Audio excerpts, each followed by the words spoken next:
Good evening, everyone. This is it. NVDA reporting day. Today is the 26th. The market has just closed. It's about 5 after 4. No movement yet on NVIDIA, but I'll let you know if something happens. We'll actually look at it. This will be a quick one. This will be a quick one tonight because I have to be out of here soon. So let's take a look at what's going on, and maybe we'll get NVIDIA before I leave. So as always, I'm not a financial advisor. I do this for educational purposes only. I'm not making any stock recommendations, so you need to understand your own trading style to decide when to buy or sell. So let's see, homepage. Today, we did get another tick down in the market bias. In fact, another tick straight down in the market bias matrix. It's heading right down back to the bottom where it was before. S&P. These are as of the close today.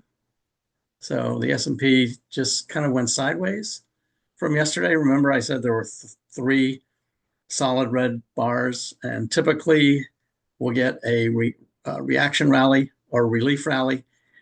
We did get a little bit of a rally in the morning, but it sort of faded away in the afternoon. And kind of happened with NVIDIA too. NVIDIA looked like it was trying to rally and didn't go very far, but I think the whole market was just waiting for that report. So didn't do too much on the S&P, still potentially heading lower. NASDAQ 100, same thing. Right there, just kind of going sideways, treading water today. All the momentum indicators are rolling over. In fact, the MACD is just about to go below zero. So that's confirming a downtrend. And you can see with the Keltner channels, it could get down here to the bottom before it reverses. But that's going to all depend on NVIDIA today. So we'll see. Bitcoin. Bitcoin was down earlier. Let's see what it looks like now. Yeah, definitely down even more. So Bitcoin trades 24/7. So this one could just continue right after the close, continue going down. And it is clearly headed lower. In fact, if we look at, just for fun, MicroStrategy, now called Strategy, actually bounced back up today. So it's ignoring Bitcoin's move. So Strategy is actually moving back higher. Still called MicroStrategy, interestingly, up here in the system, but the name of the company has changed to Strategy. But it did bounce a little bit today. So how about the 10-year? 10-year continues to go down. So it's now at 4.25, exactly where I said it was going. So today it closed there exactly to the tick, 44.249, which rounded up is 4.25. It may not stop though. It looks like it has momentum to continue to go even lower than that. But this is exactly where this head and shoulders was indicating it could go to, 4.25, and that's exactly where it went today. So very interesting on that one. If we look at the market bias matrix that gets updated every day, and I have updated this for today, you can see all the red at the top up here. So this is the day over day, week over week. So it gets a red when it's lower day over day and lower week over week. That's what this means, day over day, week over week. So 3 days in a row, has red all the way across the board. That means it's continuing to go down. Lots of red indicators over here on the left-hand side, especially in the sectors. So energy got a bearish signal today. Communication services on the short term. Technology on the medium term went down, and financials on the short term went down. So we can look at technology right here, and you'll see there's the 21 crossing the 50. I covered moving averages yesterday, so you should understand what this means now. So the 21 just crossed the 50 right there, so that is a medium term down signal. It did tick up slightly, basically just going sideways, so we'll see what happens. NVIDIA has not yet reported. Nothing's happening yet. So I'll continue to check that and let you know what it looks like. But back here, We got semiconductors, got a medium-term down signal as well. So all of those continuing to go down. You can see here the week-over-week trend, with the orange one being the short-term trend and the gray one being the medium-term, definitely headed lower. So in fact, it's so low right now on the short term. It's at 32%. That's really hard to do. That's almost all of these in this left-hand column over here turning red. Some of the sectors usually are inverse sectors. So the defensive ones, if the market's going down, they usually will go up. And you can see that they still have bullish indicators. And some of these indicators are contra indicators. So gold, for instance, may actually go up when the market goes down.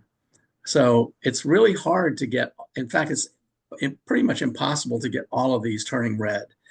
But having this at 32% is extremely low. In fact, this is an area where a lot of times the market reverses and goes back higher. If that does not happen, if this starts spreading to the right, kind of like a virus, and you can see the medium term is now yellow as well. That's at 58%. So anything below 60% turns it yellow. So the overall, which is the average of all three of these, is yellow, and the medium term is yellow. So what might happen is all the short terms turn red, and then it starts to bleed over into the medium term, which means the market is just continuing to go lower. And eventually it will go over into the long term. Usually when it gets to the long term over here, then the short term starts turning back green again. But this looks like what's happening. It's starting to just migrate from the left column to the middle column and then finally to the right column. So I'll have to keep an eye out on that. One thing I want to look at on the charts page is, let's just for fun real quick look at the Santa rally that we tracked previously, and you can see right here it has not gone below the open from the beginning of the year yet, but it's getting there. You see right here, now there's 4 solid red bars heading down. Not a good look. I want to look at the VIX, see what the VIX is doing right here. So the VIX, again, still in the neutral territory, went slightly over 20, but not as much as yesterday. So that, because the market kind of went sideways today. So that's just hanging out right there. Not really showing that there's a lot of fear right now. Everything's kind of neutral. So it's pretty much equilibrium. If we look at some of the other components of the daily routine over here, here's the weekly trend analysis. As I mentioned before, what happened back in 21, actually the beginning of 22, just before this bear market, we had a red bar, went below the 21, closed below. No, it didn't close. It went below it, but didn't close below it until way over here, more into end of February. But the medium-term trend went below 0 right there. It has not yet done that, but it's getting dangerously close. So very soon that could happen. You can see we have a red bar up here, but again, it has not closed below the 21. This is a weekly chart, so that's the 21-week moving average. So it's getting close to signaling that we will maybe in an extended downtrend. The next one here is the big picture. So for the S&P, I talked about this before. This is a bearish wedge, usually breaks to the downside, and you can see it is now just breaking out to the downside of this bearish wedge.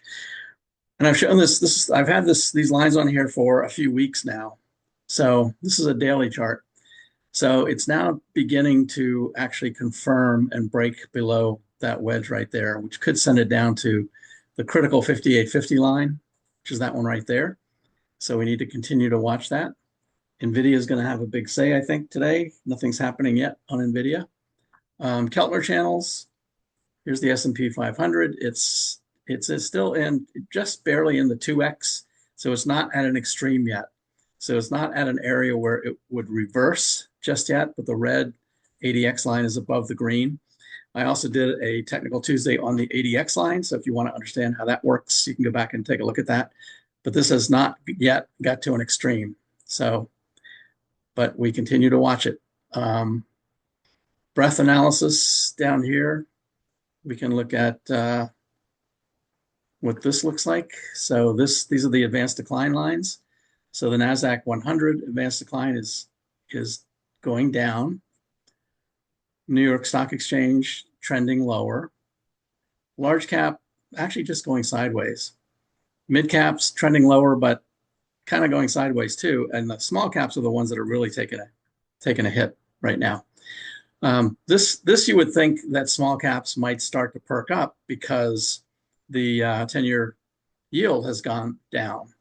But the 10-year yield could be going down and probably is going down right now because the economy is getting ready to slow. I'm going to talk about that more in this week's newsletter. So stay tuned for that. I'll extend this channel line over to 5850. That's the key one that we're watching.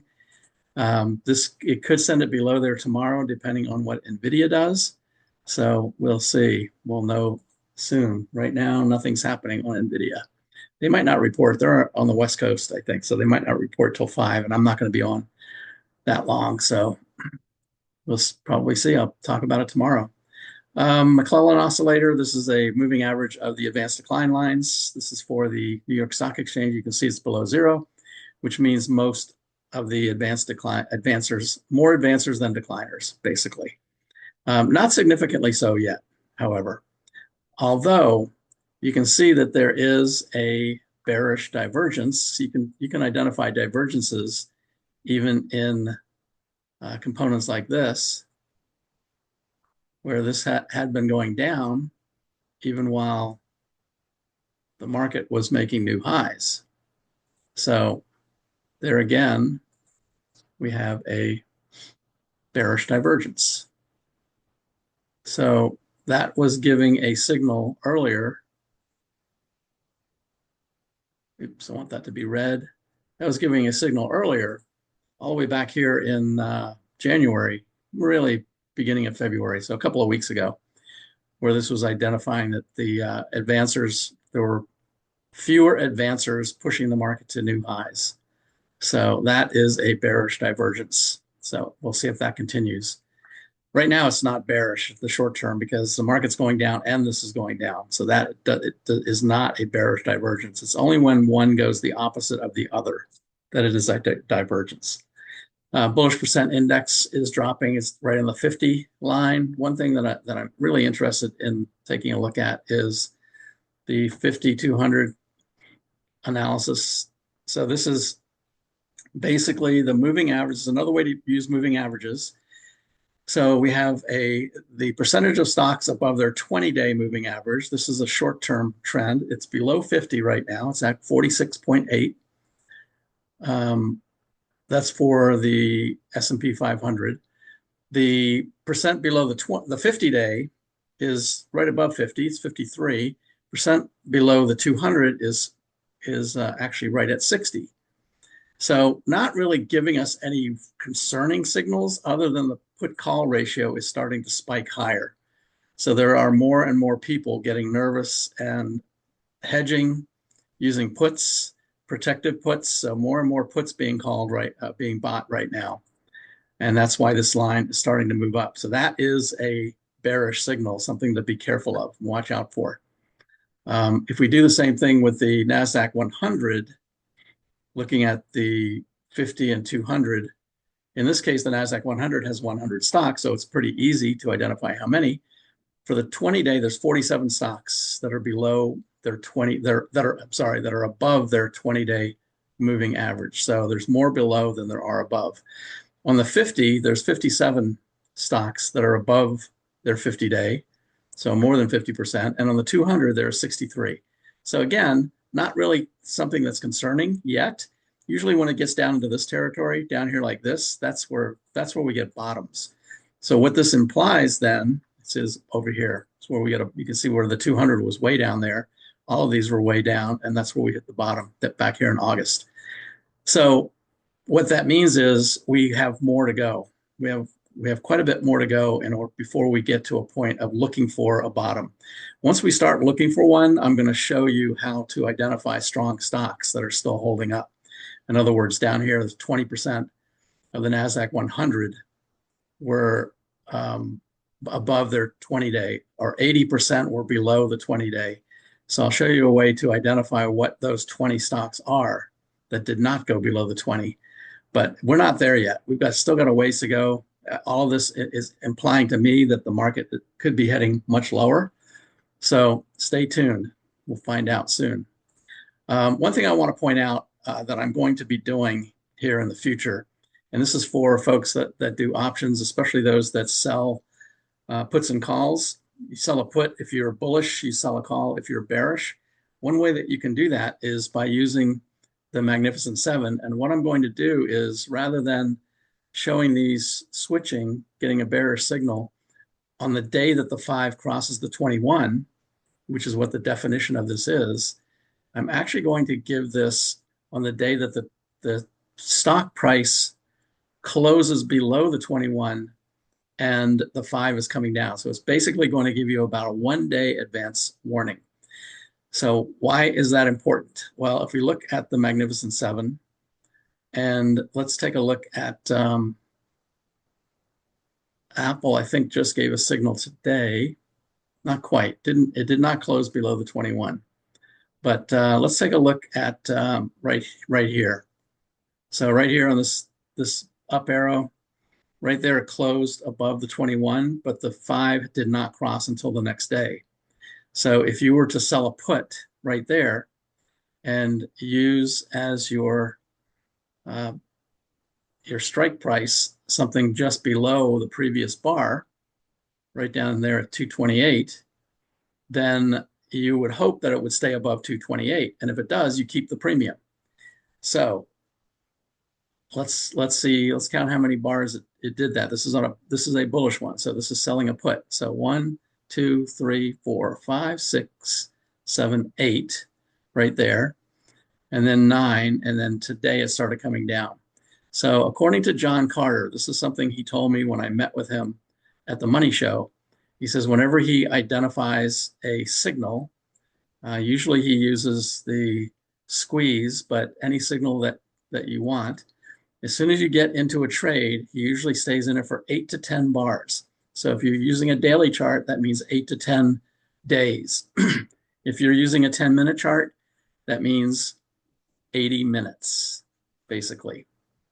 So you have to understand your time frame. But using a daily chart like this, and I've checked this out, and it doesn't work all the time, obviously, but it actually is pretty significant. If we had done it back here, for instance, so this is right here is the first day that it closed above the 21. So we'll count 1, 2, 3. So you would have had sold your put down here at 222, the previous day's low. We go 1, 2, 3, 4, 5, 6, 7, 8 right there. You could get out. You could stay in for 10 right there.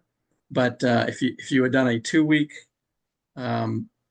expiration date and you had the strike price at 222, as long as it did not go below 222, then you would keep all the premium when it closes 2 weeks later. And this is what has happened over and over again using this strategy. So what that means is if you want to use the Magnificent Seven, just use those stocks for trading. They're right here, and you can see too, this actually will show you when the 5 crosses the 21. But on the charts page, under the Magnificent Seven down here, this is going to be probably 1 day early. So I haven't quite started this yet, but from now on, I'm going to highlight these in just this one only, when it's about a day before the 5 crosses the 21. So as soon as you see this right here, you can take an options position. For the short side, you would sell a call, and for the long side, you would sell a put. And all that's out for folks that do options. You understand what I'm saying. We might do an options session at some point, but there are so many YouTube videos out there on options. It's really easy to find something. So I'm not sure that I'm going to do anything on options. There's lots of things out there, but this might be a really cool way to identify an entry point for selling a put or selling a call, and you could use it for spreads as well if you wanted to do that. So anyway, last thing I want to show tonight is the portfolios page. I have not updated this yet, but right now we're in cash on the daily, and you can see right now it will be holding at 37%. This is a cumulative amount since the beginning of the long-term trend, which was November 3rd of 23. This is still long on the long term, but the short term trades in and out. So the long term, you're trying to maximize long-term capital gains. The short term, you're just trying to make sure that you don't lose all your money. You don't get a big drawdown, but you will get more choppiness. But still, it's actually hanging in there cumulatively since the November 3rd. Even though it's been moving in and out, it's at 37% from that time frame. So let's look at, first we'll look at the daily, and you'll see it's red. It actually would have moved right there when it dropped below the 21. That was the go to cash signal right there. But more importantly, if we look at the long term, the weekly, it has not yet closed below the 21. That's what will give the exit signal, the cash signal. You can see there was a cash signal way back here, and then the entry signal was here. This is the week of November 3rd. November 3rd. The date it gives is for a Monday. The execution would be on a Friday on November 3rd. So that's what this whole trend has been all about. And some folks have asked me, well, what about this bar? This bar was red and it went below the 21. Yes, but it did not close below the 21. So in order to understand where it's going to close, since these are weekly bars, that means you have to wait until Friday before you can actually take action. Right now, it's still above the 21. So we'll see if it stays there. NVIDIA has really not moved. It's actually going down a little bit. It's down about $1, but that's really not very significant. So I don't think they've reported yet. Anyway, this is the long-term strategy, market timing strategy. If this does turn to cash, if we do get more selling this week and it will turn to cash on Friday, then we will be out of the market and we'll watch to see if the whole market continues going down, there might be an opportunity for inverse ETFs. Like the SQQ, which is a 3X, you can see right there, it's already started. So it already has a short-term up signal right there. And it's above the 50-day. So this one might already be on its way, but it's really difficult to trade to the downsides, really difficult to short things during a secular bull market. So I don't like to do that unless it's really clear. And what typically will likely happen is the market will reverse temporarily. It will go back up. This will come back down, probably back down here to the 21 area, test these lows, and then take off again. And that's the point where I might actually take a position. But right now, I would just move to cash if those signals do occur, which they haven't yet, but could happen pretty soon. All right, that's about it for tonight. Thanks for watching. Sorry it's a short one. It's almost 4:30 and NVIDIA has not yet reported, so it's not really moving much. It's down. It's not down at all.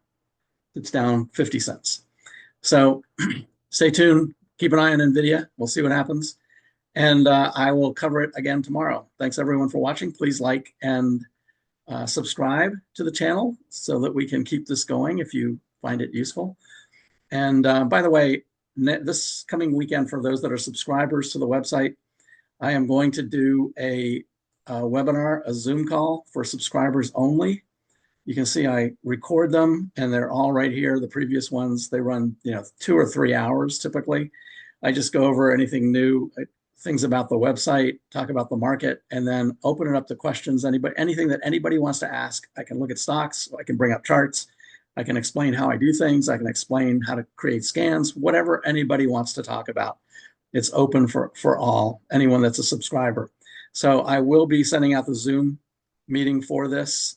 For those that are listening to the YouTube channel, if you don't see it, let me know, send me a note. And I will put the link right here on this page, the webinar and videos page. I'll put the link to the Zoom channel right here. Probably tomorrow I'll create that and put it out here. All right. And for those that want to participate, you can always sign up on the homepage. You can even just sign up for a free trial The monthly subscription gives you 7-day free trial, and then you can cancel if you don't find anything useful. But at least it's a way to check things out. It doesn't give you access to everything. Like you don't get the risk management, you don't get the options page information, but you do get everything else that's there. You get 7 days to try it out. All right, thanks for watching, and be safe. Be careful with NVIDIA. Still only down 50 cents, so it hasn't reported. But we'll see what happens. Thanks for watching, everyone. Take care.